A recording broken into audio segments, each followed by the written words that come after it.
യേശുവിൽ ഏറ്റവും അനുഗ്രഹീതരായ പ്രിയപ്പെട്ടവരെ, നിങ്ങൾ ഓരോരുത്തരും നല്ല സന്തോഷത്തോടും നല്ല ധൈര്യത്തോടും പ്രതീക്ഷയോടും പ്രാർത്ഥനയോടും കൂടെ ആയിരിക്കുക. അന്നു വേണ്ടുന്ന ആഹാരം ലഭിക്കുന്ന പോലെ ദൈവവചനവും നമുക്ക് ഓരോ ദിവസവും നമുക്ക് ദൈവം തരുന്നുണ്ടല്ലോ. അതും ഒരു അനുഗ്രഹമാണ്, അതൊരു വഴിത്തിരിവാണ്, ഇതൊരു പ്രത്യാശയാണ്. നിങ്ങൾക്ക് വേണ്ടി പ്രാർത്ഥിക്കുവാണ്. നമ്മൾ ഓരോ നിയോഗങ്ങൾക്ക് വേണ്ടിയാണ് പ്രാർത്ഥിക്കുന്നത്. ഒത്തിരി ആവശ്യങ്ങൾ നമ്മുടെ മുമ്പിലുണ്ട്, ചെറുതും വലുതുമായ ആവശ്യങ്ങളെ കൂടി ഓരോ പ്രാവശ്യം വചനം പറയുമ്പം ആ ആവശ്യങ്ങളെ കൂടി മുന്നിൽ നിർത്തിക്കൊണ്ട് വേണം അതിനെ കാണാനും പ്രാർത്ഥിക്കാനും. ആ മേഖലകളിലെല്ലാം ഈ വചനത്തിൻ്റെ ഇടപെടലുകളുണ്ടാവും. ഞാൻ നിങ്ങളോട് ഒരു കാര്യം ചോദിക്കുവാണ്.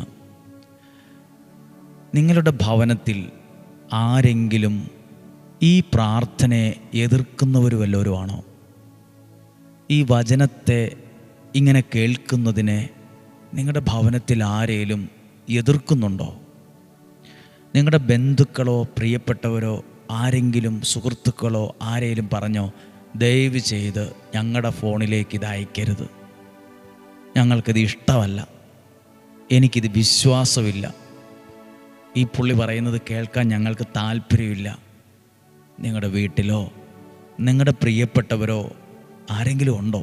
ദേഷ്യപ്പെടരുത് അവരോട്, ഇങ്ങനെ പറയരുത് അവരോട്, നീ നരകത്തിലേ പോകത്തുള്ളൂ, ഇങ്ങനെ പോയാൽ നിൻ്റെ ജീവിതം തകർന്നു പോകും, അങ്ങനൊന്നും പറയരുത്. അവരെ ശപിക്കരുത്, അവരെ പ്രാകരുത്. പിന്നെയോ സ്നേഹത്തോടെ നല്ല മനസ്സോടെ അവർക്ക് വേണ്ടി പ്രാർത്ഥിക്കുക. എന്നിട്ട് നമ്മൾ വചനം കേൾക്കുമ്പം അവരെ മനസ്സിൽ എപ്പോഴേലും ഓർക്കുമ്പം അവരുടെ ജീവിതത്തിലേക്ക് ആ നല്ല ദൈവത്തെ, സ്നേഹിക്കുന്ന ദൈവത്തെ അല്പാൽപമായി പകരുക. ദൈവമേ, ആ എതിർക്കുന്ന ആ വ്യക്തിക്ക്, ആ വിമർശിക്കുന്ന ആ വ്യക്തിക്ക്, ആ കളിയാക്കുന്ന ആ വ്യക്തിക്ക്, വിശ്വാസം അകന്ന് നിൽക്കുന്ന ആ വ്യക്തിക്ക്, എൻ്റെ മകന്, എൻ്റെ മകൾക്ക്, എൻ്റെ ജീവിത പങ്കാളിക്ക് ഞാൻ അങ്ങയെ തന്നെ പകർന്ന് പ്രാർത്ഥിക്കുന്നു. ഒരു ബക്കറ്റിൽ നിന്ന് വെള്ളം ഒരു കപ്പിനകത്തെടുത്ത് ഇപ്പുറത്തെ ബക്കറ്റിലേക്ക് പകരുന്നത് പോലെ ആ ഒരു ദൈവത്തെ അവരിലേക്കും പകർന്നുകൊണ്ട് അവരോട് ഉപദേശിക്കാനൊന്നും നിൽക്കേണ്ട, ശപിക്കാൻ നിൽക്കേണ്ട, ദേഷ്യപ്പെടാൻ നിൽക്കേണ്ട, നിർബന്ധിച്ച് കേൾപ്പിക്കാൻ നിൽക്കേണ്ട, പ്രാർത്ഥിച്ചു കൊണ്ടിരിക്കുക. ഞാൻ നല്ലൊരു കാര്യം പറയാം. നിങ്ങളുടെ വീടിൻ്റെ അകത്ത് ഒരു സ്പിരിച്വൽ ഫെസ്റ്റിവൽ ഉണ്ടാകും എന്നാണ് പറയുന്നത്. അങ്ങനെ ഒരു വാക്കുണ്ട്, സ്പിരിച്വൽ ഫെസ്റ്റിവൽ എന്ന് പറഞ്ഞാൽ പള്ളിപ്പെരുന്നാളെന്നല്ല അർത്ഥം. സ്പിരിച്വൽ ഫെസ്റ്റിവൽ എന്ന് പറഞ്ഞാൽ വീടിൻ്റെ അകത്ത് ഒരു ആത്മീയ സന്തോഷത്തിൻ്റെ ഒരു ആഘോഷം ഉണ്ടാവും. ഇങ്ങനെ നടന്നൊരു വീടുണ്ട്. ധൂർത്തപുത്രൻ തിരിച്ചു വന്നപ്പം വീട്ടുകാരൻ പന്തലിട്ടു. അത് കല്യാണമോ മാമോദീസായോ ആദി കുർബാനയ്ക്കോ ഒന്നുമല്ല പന്തലിട്ടത്.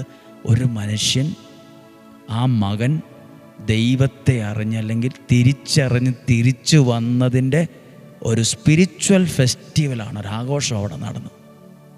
നമ്മുടെ ഭവനത്തിലും അങ്ങനെ ഒത്തിരി പേർ ദൈവത്തെ അറിഞ്ഞ് തിരിച്ചു വന്നതിൻ്റെ സ്പിരിച്വൽ ഫെസ്റ്റിവൽ ഉണ്ടാകണം, ആത്മീയമായ ആഘോഷം. ഈ പ്രാർത്ഥനയൊന്നും വെറുതെ ആകത്തില്ല. ഇന്ന് കേൾക്കുന്ന വചനം ഒന്ന് എടുക്കട്ടെ ഇതിനോട് ചേർന്ന്. വെളിപാട് ഗ്രന്ഥം 2-ാം അധ്യായം 21-ാം വാക്യത്തിൻ്റെ ആരംഭം മാത്രമേ വായിക്കുള്ളൂ. വെളിപാട് 2-ാം അധ്യായം 21. അനുതപിക്കാൻ ഞാൻ അവൾക്ക് അവസരം നൽകി. അനുതപിക്കാൻ, ദൈവത്തിലേക്ക് വരാൻ, ദൈവാനുഗ്രഹം അനുഭവിക്കാൻ ഞാൻ അവർക്ക് അവസരം നൽകി. അവസരം നൽകുന്നൊരു ദൈവമുണ്ട്. നിങ്ങളുടെ കുടുംബത്തിലേക്ക് കുറെ കൂടി ദൈവാനുഗ്രഹം ഉണ്ടാകുന്ന ഒരവസരമാണ് ഡെയിലി ബ്ലെസ്സിങ്ങിൽ കേൾക്കുന്ന ഈ വചനങ്ങൾ. നിങ്ങളുടെ കുടുംബത്തിലെ പ്രതിസന്ധികൾ മാറാൻ, മക്കൾ രക്ഷപ്പെടാൻ, അവർ ദൈവത്തെ അറിയാൻ, അവരുടെ ജീവിതത്തിൽ വഴിത്തിരിവുണ്ടാകാൻ ഇത് ദൈവം ഒരുക്കുന്ന ചില അനുഗ്രഹങ്ങൾ നിങ്ങളുടെ ജീവിതത്തിലേക്ക് മഴ പോലെ പെയ്യാൻ ദൈവം തുറക്കുന്ന ഒരുക്കുന്ന അവസരമാണ്. അവസരം നൽകി. ഹല്ലേലൂയ. അവസരം നൽകുന്നൊരു ദൈവമുണ്ട്. നമ്മളൊരാൾക്ക് വചനം കൊടുക്കുമ്പോൾ ചിലപ്പോൾ ആ വ്യക്തിക്കൊരു അനുഗ്രഹം അനുഭവിക്കാൻ ദൈവം ഒരുക്കുന്ന ഒരു അവസരം നമ്മളിലൂടെ ആയിരിക്കും. അവസരങ്ങളുണ്ട്. ഈ അവസരങ്ങളെക്കുറിച്ച് പറയുമ്പം ദൈവം അവസരം കൊടുക്കും. എങ്ങനെയാണെന്നറിയോ? ചിലപ്പോൾ ഏതെങ്കിലും റോട്ടിലൂടെ പോകുമ്പം ആ റോഡിൻ്റെ സൈഡിൽ താമസിക്കുന്ന വീട്ടുകാരുടെ മതിലേൽ എഴുതി വച്ചിരിക്കുന്ന ഒരു വചനം വായിക്കുമ്പോഴായിരിക്കും ആ വ്യക്തിക്കൊരു അവസരം ഉണ്ടാകുന്നത്, ഒരു അനുഗ്രഹം ഉണ്ടാകുന്നത്. ആ മതിലേൽ എഴുതി വെച്ച വചനം. ഒരു പക്ഷേ പല കാര്യങ്ങളും യൂട്യൂബിൽ ഇങ്ങനെ കണ്ടുകൊണ്ടിരിക്കുമ്പോൾ ഏതെങ്കിലും ഒരു വ്യക്തി പറയുന്നൊരു വചനമായിരിക്കും ഒരു മിനിറ്റ് കേൾക്കുന്നത്. അതാ വ്യക്തിക്ക് ഒരു അനുഗ്രഹം അനുഭവിക്കാനുള്ള അവസരമായി മാറും. അവസരത്തെ അവഗണിച്ചവരും വില കൽപ്പിക്കാത്തവരും പുച്ഛിച്ചു തള്ളിയവരുമാ ജീവിതത്തിൽ തകർന്നു പോയത്. ഫറവോ എത്ര അവസരം ദൈവം കൊടുത്തതാ, ഒറ്റ അവസരം പുള്ളി ഉപയോഗിച്ചില്ല. അതുകൊണ്ടാണ് ആ രാജ്യവും രാജ്യത്തിലുള്ളത് മുഴുവൻ ചെങ്കടലിൽ താണുപോയത്. അവസരം ഒന്നല്ല, 10 അവസരങ്ങൾ കൊടുത്ത് നമുക്കും ദൈവം തരും ഒന്നിലധികം അവസരങ്ങൾ.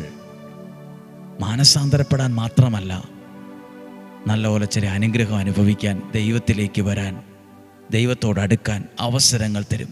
ചില വേദനകൾ, ചില പ്രശ്നങ്ങൾ, ചില പ്രതിസന്ധികൾ, ചില വെല്ലുവിളികൾ നമ്മുടെ ജീവിതത്തിൽ ദൈവം തരുന്ന അവസരങ്ങളാണ്. ഏറ്റവും സ്നേഹത്തോടെ നമ്മൾ കണ്ട ചിലർ നമ്മളിൽ നിന്ന് പിണങ്ങിപ്പോയി. നമുക്ക് ഭയങ്കര വേദനയാണ്. പെട്ടെന്നൊന്നും മനസ്സിലാക്കാൻ പറ്റില്ല എന്താ പുള്ളി അങ്ങനെ ചെയ്തത്. പക്ഷെ കുറച്ച് കാലം കഴിയുമ്പോൾ മനസ്സിലാകും അതും ചില പാഠവുമാണ്. ദൈവം ചില കാര്യങ്ങൾ പഠിക്കാൻ അവസരം തന്നതാണ്. അവസരങ്ങളാണിതെല്ലാം. അനുദപിക്കാൻ ഞാൻ അവർക്ക് അവസരം നൽകി. പ്രിയപ്പെട്ടവരെ, ലഹരിക്ക് അടിമപ്പെട്ടു പോയവർ, മദ്യപാനം നിർത്താൻ പറ്റുന്നില്ല, പുകവലി നിർത്താൻ പറ്റില്ല, ലഹരി ഉപയോഗിച്ച് നിർത്താൻ പറ്റുന്നില്ല, അതിൽ നിന്നൊക്കെ ഒന്ന് മാറി തിരിച്ചു വരാൻ ദൈവം തരുന്ന അവസരങ്ങളുടെ ദിവസമായത്. ദൈവം അവസരങ്ങളെ തരും, അവസരങ്ങൾ തരും. ഈ വാക്ക് മറക്കരുത്. സ്പിരിച്വൽ ഫെസ്റ്റിവൽ, ആത്മീയ ആഘോഷത്തിന് നമ്മുടെ വീട്ടിൽ നടക്കണം. ദൈവം അനുഗ്രഹിച്ചത് കണ്ട് സന്തോഷിക്കുന്ന ഫെസ്റ്റിവൽ. ധൂർത്തപുത്രൻ തിരിച്ചു വന്നപ്പം ആ വീട്ടിലൊരു ആഘോഷം നടന്നു എന്ന് എഴുതിയിട്ടുണ്ട്. വീട് കയറിക്കൂടലിൻ്റെ ആഘോഷമല്ലല്ലോ അത്.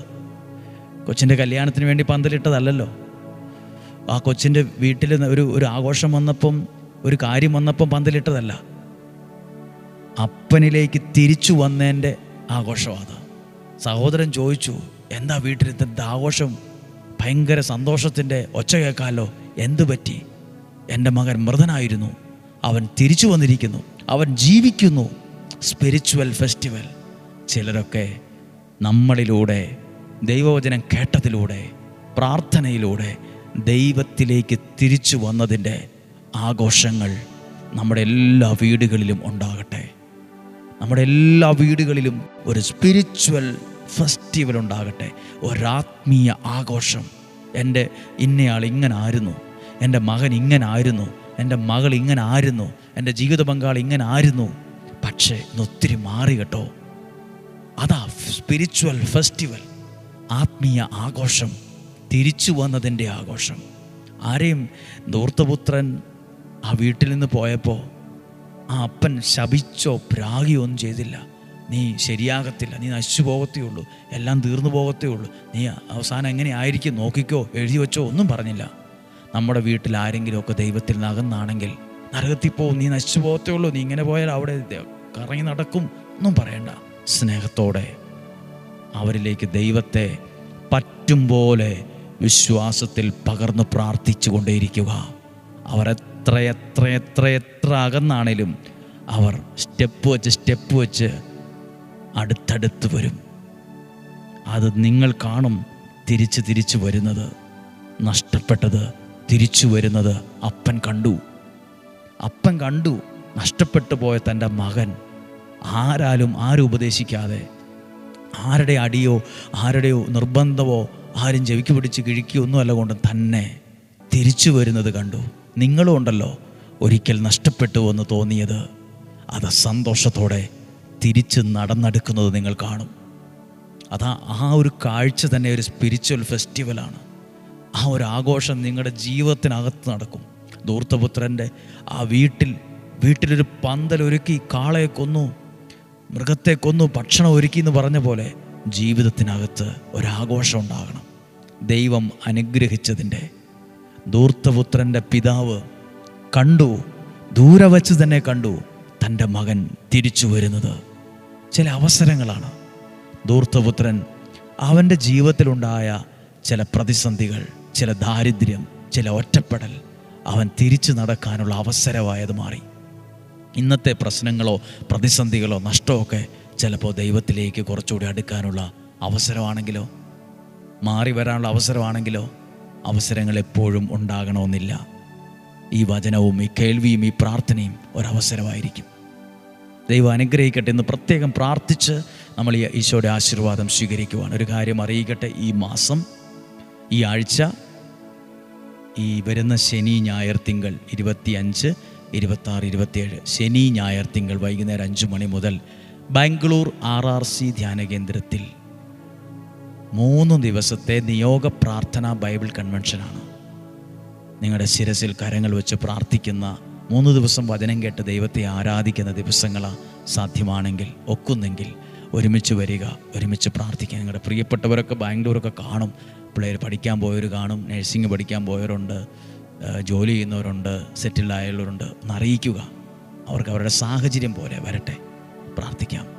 നമ്മുടെ കർത്താവ് ഈശോ മിശിഹായുടെ കൃപയും പിതാവായ ദൈവത്തിൻ്റെ സ്നേഹവും പരിശുദ്ധാത്മാവിൻ്റെ സഹവാസവും നിങ്ങളോട് കൂടെ ഉണ്ടായിരിക്കട്ടെ.